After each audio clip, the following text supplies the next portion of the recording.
Hello, hello. Bienvenidos a Razonando mi Fe. Yo soy Liz Franco y vamos a continuar platicando de esta realidad de Jesús y sus circunstancias, el mundo en el que tocó vivir. En el video pasado hablábamos acerca de los grupos sociales con el que Jesús tuvo interacción. Hoy nos vamos a enfocar en la educación que tuvo Jesús, la realidad política, económica en la que él vivió, porque todo esto influye en una persona. Para empezar, Jesús sí era brillante, pero él nació bebé. Es muy obvio, Liz, ¿no has visto los nacimientos? Exacto, pero con todo lo que eso implica. Jesús no nació sabiéndose la Biblia de memoria. Él tuvo que ir aprendiendo. Tan es así que Lucas lo repite, porque lo dice 2 veces. Y Jesús crecía en tamaño y en sabiduría ante Dios y ante los hombres. Jesús tenía que ir aprendiendo. ¿Y dónde aprende él? Él se cría en Nazaret y va a aprender, obviamente, en la sinagoga de Nazaret. Obvio, mucho va a venir de sus papás, José y María, pero también del rabí del pueblo. Él iba a la sinagoga los sábados. Él era un buen judío que estudiaba como buen judío. Si bien él era judío, ¿cuál entonces va a ser su originalidad? O sea, porque él seguía la ley. Él respetaba la ley, se sabía las leyes y hacía las cosas bien. Ya platicábamos cómo José y María también eran buenos judíos y eso es lo que le van a enseñar a Jesús.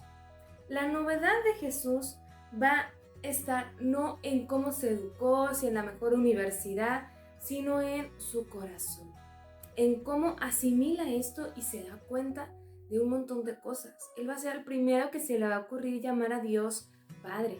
También va a estar en su relación con sus hermanos, con todos los hombres y mujeres de su época. A pesar de haber tanto grupo, él no se identifica plenamente con ninguno. ¿Por qué? Porque él busca que todos sean uno y su libertad. Cómo le daban lata por hacer las cosas en sábado. Y él decía, si yo quiero hacer el bien en sábado, ¿a ti qué? Hagamos el bien. Jesús va a ser profundamente libre. Y esto a mí me encanta del Evangelio, específicamente de Juan, creo que es el que lo deja más claro. Yo creo que la clave para leer a Juan está en 2 palabras: amor y libertad. Jesús todo lo que hace lo hace libremente porque ama. Y esta es la novedad que nos va a presentar Jesús. No que haya tenido una educación excepcional, a diferencia de Pablo. Pablo sí recibió la mejor educación farisaica que pudo haber recibido. Jesús no. Jesús se quedó con lo que le enseñaron en la sinagoga de Nazaret. Él no se fue a Jerusalén a titularse como maestro de la ley. No. Pero lo que él tenía que aportar era mucho más profundo que lo que cualquier escuela de teología le pudo haber aportado. Si nos vamos al contexto político, sabemos que Israel era una colonia romana. El Imperio Romano en ese momento era lo más grande, poderoso del mundo mundial. Consiguió muy grandes territorios, estamos hablando de buena parte de Europa, del norte de África, tanto de Asia. O sea, el Imperio Romano era bastante grande. Y de la forma que lograba comunicarse, en primer lugar, las carreteras, excelentes carreteras. Tan es así que hasta nuestros días existe un refrán que dice: todos los caminos llevan a Roma, porque efectivamente todos los caminos de todo el Imperio Romano llevaban a Roma, que era la capital. Pero a su vez también el pueblo, el gobernador romano, que hacía, dejaba gobernadores en cada una de sus colonias para que estuvieran pendientes, para que dieran impuestos, etc. En el caso de Israel no era la excepción, pero vamos a tener gobernadores judíos y gobernadores romanos. Los judíos van a tener la característica de ser compas de Roma. ¿Por qué? Pues porque tarugos no son. ¿Qué quieren? Conservar su puesto. Si un gobernador judío empieza de revoltoso contra Roma, pues en el mejor de los casos lo destituyen y si no, pues ahí te encargo qué pasa. Vamos a hablar de algunos nombres que seguramente ubicas perfecto en la Biblia. Primero, Herodes el Grande. Él es el que va a reinar más o menos cuando nace Jesús. Él va a ser sumamente ambicioso, sumamente inteligente, muy malvado, un poquito paranoico. Él sentía que en cualquier momento le hacían un golpe de estado, pero por algo le dicen el Grande. Él es el que va a construir el templo de Jerusalén, aquel donde Jesús corrió a los mercaderes, aquel donde él iba a celebrar la Pascua. Lo va a construir Herodes el Grande. Pero como obvio había que quedar bien con Roma, también va a construir templos en honor a Roma, en honor al emperador y así. Este no es el único Herodes con el que nos encontramos. Años después vamos a ver a otro Herodes, Herodes Antipas. Él va a ser gobernador de Galilea y va a ser el que le va a tocar desvivir a Juan el Bautista, que tiene unas situaciones ahí medio extrañas con su matrimonio y le va a dar curiosidad conocer a Jesús por todo el revuelo que está haciendo, por su mensaje, etc. Pero le va a ganar el miedo. Va a tener miedo de lo que pueda pasar, de lo que Jesús pueda representar, porque no estuvo del todo de acuerdo con echarse a Juan el Bautista. Recordemos ese pasaje que estuvo medio chucky.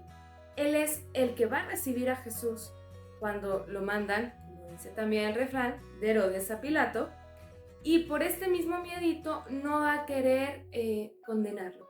Tiene miedo también a los judíos, porque Jesús, a pesar de que en su momento lo abandonan, pues tenía sus seguidores, entonces dice, mejor yo no me hago responsable, hagan lo que quieran. Finalmente tenemos a Poncio Pilato. Él de judío no tenía ni una gota en la sangre. Él era completamente romano, pero era el encargado de gobernar el pueblo de Israel. Era muy duro, muy duro al momento de establecer la paz. Si empezaba de revoltoso, los callaba y no se la pensaba para nada. A él lo que le interesaba era tener el orden en su pedacito de tierra que le había asignado Roma. Sin embargo, en el caso de Jesús, no se ve así. No se ve ese descorazonado, duro, frío, sino que lo vemos dudoso, como hasta bonachón. Lo más probable, aquí sí no se las firmo en ningún lado, es que el caso de Jesús le haya valido reverendo cacahuate. Y por eso lo vemos en los evangelios así, como que solo era un vato, no le importaba, pues ya si se lo quieren echar, échenselo, a mí qué. Entonces, más que compasivo, digamos que era que le valía, que no le importaba. Por eso este es el Poncio Pilato que vemos en los evangelios. Pero si nos vamos a los libros de historia e incluso ciertos pasajes de la Biblia, vamos a encontrar que él era sumamente duro y violento con aquellos que en medio empezaban algún tipo de revoltura. Contexto de guerra. Ya vimos cómo estaba la política, algunos de los líderes en tiempos de Jesús, cómo Israel era una colonia romana, y se pudiera pensar que había paz. Y sí, o sea, no era como que Babilonia estaba invadiendo Israel o Roma le tocó a Jesús en plena invasión cuando apenas estaban conquistando. No, ya estaba hecho, ya estaba el orden instaurado. Sin embargo, dentro de la sociedad nunca hubo paz. Había guerrillas, por ejemplo, los celotas que ya ponían una revolución, las mismas tensiones entre los grupos. Entonces, a pesar de no haber una guerra como tal, jamás pudiéramos pensar que Jesús vivió en una comunidad pacífica, hermosa, en la que todos se llevaban bien. Todo lo contrario, muchísima tensión, guerrillas, división.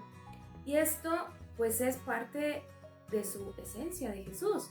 Él va a predicar la paz, la misericordia, el perdón, y va a hacer muchísimo hincapié en esto justo por la realidad de división, de rencores en la que le toca vivir. Finalmente, la economía. Si tú ubicas Israel en el mapa, no tiene nada. Es un pedacito muy chiquito, mayoritariamente desértico. Lo único que se puede rescatar es el mar de Galilea y el río Jordán. En el mar de Galilea pues podías pescar y a las orillas del río Jordán algo se podía sembrar. Por eso la mayor parte de la población vivían hacia el norte, porque tenías estas fuentes de agua dulce para ayudarte a producir algo. Sin embargo, la capital está en el sur. ¿Dónde está ubicada Jerusalén? Créeme cuando te digo que no hay nada. Lo único rescatable es hacia el huerto, hacia las montañas, el huerto de los olivos. Vamos a encontrar muchos árboles de olivo y de ahí, pues, ¿qué puedes sacar? Aceitunas, aceite y madera. Párale de contar. Todo lo demás se lo tenían que traer de cualquier otro lado que sí lo produjeran. ¿Cómo sobrevivía Jerusalén? Por las peregrinaciones. Era su mayor fuente de economía. ¿A qué me refiero con esto? Los israelitas de todo el país e incluso de otros países van a Jerusalén a la Pascua, a celebrar la Pascua. Y no es nada más que vayan, hagan su sacrificio y se regresen a su casa. Duran días, tienen que comer, tienen que dormir y empiezan a haber un montón de negocios alrededor de esto. Que el hotel, que el restaurante, que el hostal, que el recuerdito, y llévese tu medallita, llévese su recuerdito del templo, todo lo que vemos en los santuarios grandes ahorita, Jerusalén también. Y lamentablemente esto provocaba que hubiera muchísima delincuencia. Al haber tanta gente, tanto con cara de turista, pues ya se los cartereaban, los asaltaban, etc. Entonces, en Jerusalén había de lo peor, de lo peor, de lo peorcito. No era un ambiente muy hermoso. Y en el norte, a pesar de que, como les mencionaba, tenemos el río Jordán, tenemos el mar de Galilea, recuerden que Israel era colonia romana. ¿Qué significa esto? No nada más que tienes un presidente romano, tienes que pagar impuestos a Roma. Y no es como que Roma dijera, ay, no te preocupes, el siguiente mes lo pagas cuando tengas mejor cosecha. Claro que no, le valía y sangraba a la gente. Obligaba esto a los campesinos a vender sus tierras para poder pagar los impuestos. ¿Y qué pasaba entonces? Que eran los terratenientes los que producían y estos que antes eran dueños de su trabajo, pues ahora les tocaba trabajar asalariados. Por eso vamos a tener una economía en general del país sumamente pobre, cero próspera. Y es en este lugar y en estas circunstancias donde Jesús va a vivir.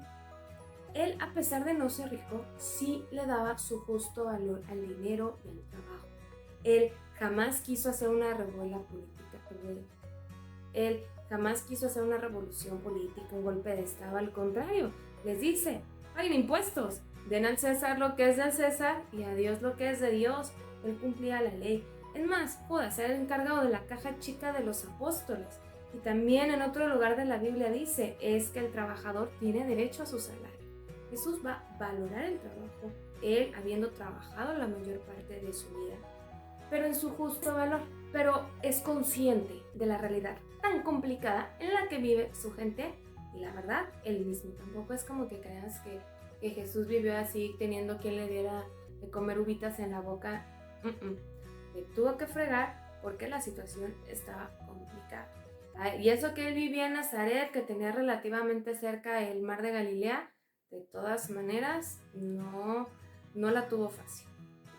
Espero que con esto te haya ayudado a entender un poquito mejor cómo estaba la sociedad, la economía de tiempos de Jesús y poder entender hasta las parábolas, sus discursos. Empiezan a adquirir más sentido cuando nos enteramos de qué era lo que él estaba viendo. Vamos a seguir con este tipo de videos. Todavía nos falta platicar acerca de más grupos, más personajes con los que Jesús se topó y cuál era su actitud. Así que sigue al pendiente de los siguientes videos. Hasta aquí la vamos a dejar hoy. Yo soy Liz Franco. Estuviste en Razonando mi Fe y recuerda, razona, cree, ama y contempla.